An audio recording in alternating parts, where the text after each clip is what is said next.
Iboong. Aku hanya memikirkan satu peraturan penting. Kenapa kau lakukan hari ini kalau kau bisa melakukannya besok? Few moments later.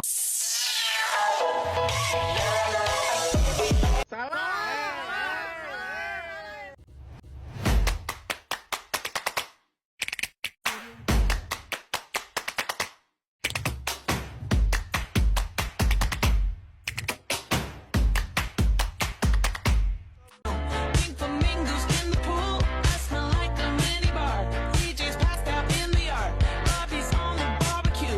Annyeonghaseyo, pada kesempatan ini saya akan mempresentasikan hasil ujian tengah semester mata kuliah komputasi numerik. Dalam presentasi ini saya akan menjelaskan 3 soal, yang mana soal pertama mencakup 4 nomor soal.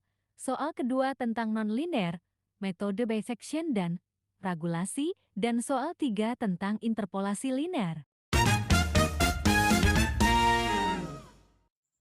Baik, pada soal pertama ini kita mempelajari konsep error dalam perhitungan numerik yang terdiri dari error absolut dan error relatif. Error absolut berarti selisih antara nilai sebenarnya atau nilai eksak dengan nilai perkiraan atau aproksimasi. Secara rumus ditulis sebagai error absolut sama dengan nilai eksak kurang nilai aproksimasi ya. Sedangkan error relatif menunjukkan seberapa besar kesalahan tersebut dibandingkan dengan nilai sebenarnya. Biasanya dalam banyak persen.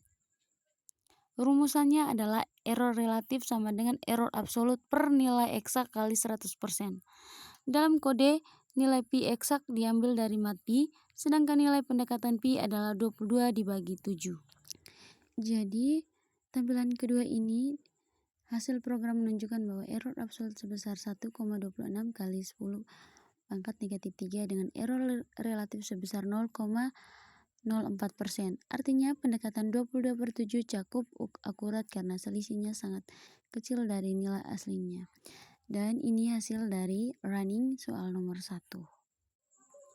Pada soal kedua kita membahas angka penting atau dalam bahasa Inggris disebut significant figure. Angka penting adalah digit-digit yang memiliki arti dalam hasil pengukuran atau perhitungan. Tujuannya untuk menunjukkan ketelitian data dan menghindari angka tidak bermakna. Fungsi around di Python digunakan untuk membulatkan angka agar hanya menampilkan jumlah digit tertentu. Di dalam contoh seperti yang sudah tertera di dalam, bentuk notasi ilmiah atau significant notation seperti 10 pangkat negatif 3 digunakan untuk menyatakan angka yang sangat kecil atau sangat besar secara efisien.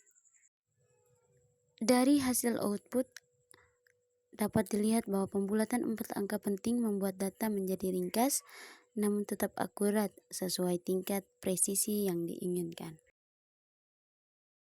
Oke, pada soal ketiga kita belajar tentang floating point, yaitu cara komputer menyimpan bilangan desimal. Karena komputer bekerja dengan sistem biner, angka desimal tidak selalu dapat disimpan dengan sempurna. Ada 2 jenis utama penyimpanan angka desimal, yaitu yang pertama single precision atau 32 bit dengan ketelitian sekitar 7 digit desimal, dan yang kedua double precision 64 bit dengan ketelitian sekitar 16 digit desimal.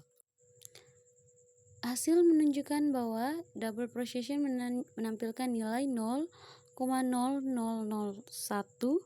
sedangkan single precision menampilkan 0,100. Perbedaan ini sangat kecil, yaitu sekitar 10-17, tetapi dalam perhitungan ilmiah yang berulang-ulang, error kecil ini bisa mempengaruhi hasil akhir.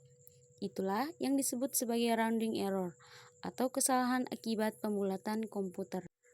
Pada slide yang keempat, kita menggunakan deret Taylor untuk menghitung nilai pendekatan dari fungsi e pangkat x, khususnya untuk x sama dengan 0,5.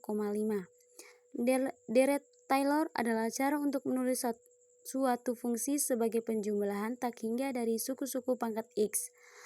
Rumusannya adalah e pangkat x sama dengan 1 tambah x pangkat 2 per 2 tambah x pangkat 3 per 3 tambah x pangkat 4/4.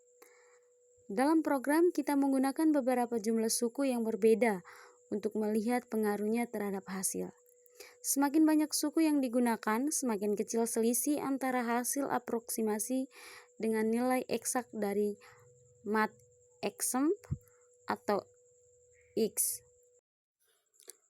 Hasil running pada suku ke-8, nilai aproksimasi 1,64872111682 sangat dekat dengan nilai eksak, yaitu 1,64872122707 dengan error pemotongan sebesar 1,03 kali 10 negatif 7. Error pemotongan atau transaction error terjadi karena kita membatasi jumlah suku dalam deret, padahal fungsi aslinya memiliki jumlah suku tak terbatas. Ini menunjukkan bahwa deret Taylor efektif untuk mendekati fungsi matematika dengan tingkat akurasi tinggi. Penjelasan yang berikut kita memasuki soal kedua. Kita menerapkan metode bisection, yaitu salah satu metode iteratif untuk mencari akar dari suatu fungsi nonlinear. Fungsi yang digunakan adalah fx sama dengan x pangkat 3 kurang 2x kurang 5. Metode iteratif artinya penyelesaiannya dilakukan dengan mengulang proses yang sama beberapa kali sampai mendekati hasil yang diinginkan. Metode bisection bekerja dengan memilah dua titik awal, A dan B, yang memiliki tanda fungsi berlawanan kemudian mencari titik tengah C. Jika hasilnya fc sudah mendekati 0 atau errornya kecil, maka C dianggap sebagai akar. Hasil iterasi menunjukkan bahwa akar ditemukan di sekitar X sama dengan 2,09455. Proses ini disebut sebagai konvergensi, yaitu mendekatnya hasil secara bertahap menuju nilai akar sebenarnya. Grafik pada slide ini menggambarkan visualisasi proses metode bisection.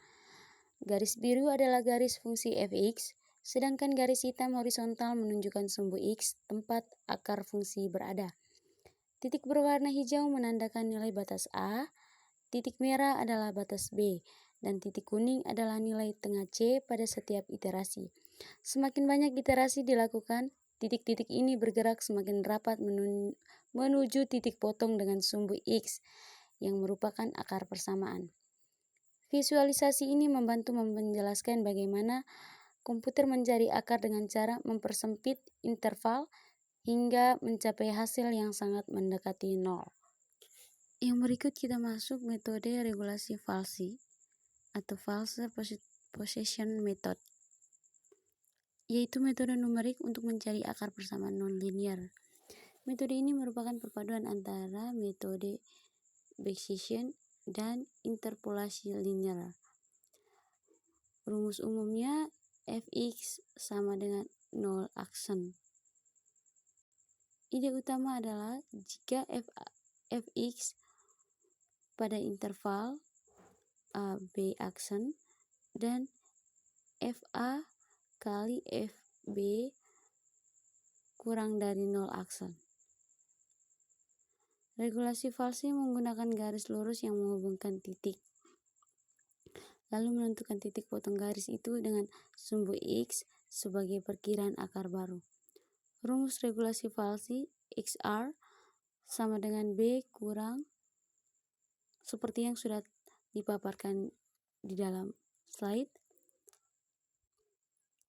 Setelah XR didapat langkahnya, maka kita menghitung FXR dan tentukan tanda. Contoh singkatnya sudah ada tertera yang seperti dipaparkan di dalam slide. Yang berikut visualisasi metode regulasi falsi. Bayangkan grafik fungsi fx sama dengan x kuadrat kurang 4, yang mana sumbu x memotong fungsi di titik 2,0 dan negatif 2,0. Ambil dua titik yang mana di dalamnya 1,f1 dan 3,f3. Garis lurus antara dua titik itu, titik potong garis lurus dengan sumbu x, garis horizontal sama dengan 0, disebut XR. Visualisasi ini menunjukkan bagaimana garis lurus dipakai untuk mendekati akar dari fungsi nonlinear. Titik hijau adalah titik A dan B sama dengan batas interval. Titik biru menunjukkan XR atau hasil pendekatan akar, dan titik merah di mana kurva fungsi sama dengan bentuk sebenarnya. Metode regulasi falsi adalah salah satu teknik numerik yang digunakan untuk mencari akar dari suatu fungsi. Cara kerjanya mirip dengan metode bagi dua, namun menggunakan pendekatan garis lurus atau interpolasi linear untuk memperkirakan posisi akar lebih cepat, seperti yang sudah saya tampilkan pada slide. Visualisasi metode regulasi falsi. Bayangkan grafik fungsi fx sama dengan x pangkat 2 kurang 4. Sumbu x memotong fungsi di titik 2,0 dan negatif 2,0. Ambil dua titik, 1, f dalam kurung 1 dan 3, f dalam kurung 3 tutup kurung. Buatkan garis lurus antara dua titik itu. Titik potong garis lurus dengan sumbu x garis horizontal yaitu y sama dengan 0 disebut XR. Visualisasi ini menunjukkan bagaimana garis lurus dipakai untuk mendekati akar dari fungsi nonlinear. Titik hijau di mana titik A dan B sama dengan batas interval. Titik biru, titik XR sama dengan hasil pendekatan akar. Titik merah adalah kurva fungsi bentuk sebenarnya. Proses ini diulang dengan mengganti salah satu batas sesuai tanda nilai fungsi sampai diperoleh akar yang cukup akurat. Kita memilih dua titik batas A dan B di mana nilai fungsi pada keduanya memiliki tanda yang berlawanan. Kemudian kita tarik garis lurus di antara kedua titik tersebut dan cari titik potongan dengan sumbu X. Interpolasi linear. Interpolasi linear sendiri adalah metode untuk memperkirakan nilai di antara dua titik data dengan menghubungkannya menggunakan garis lurus. Metode ini menjadi dasar dari regulasi falsi karena prinsipnya sama memperkirakan posisi akar menggunakan garis yang menghubungkan dua titik fungsi. Rumusnya sama dengan garis lurus yang menghubungkan dua titik, di mana y sama dengan y1 ditambah dalam kurung x kurang x1 y2 kurang y1 per x2 kurang x1. Keterangannya, x1 y1 dan x2 y2 adalah dua titik diketahui, dan y nilai yang ditaksir pada x di antara x1 dan x2. Interpolasi linear juga merupakan dasar dari regulasi falsi karena ia menggunakan garis lurus untuk memperkirakan nilai akar.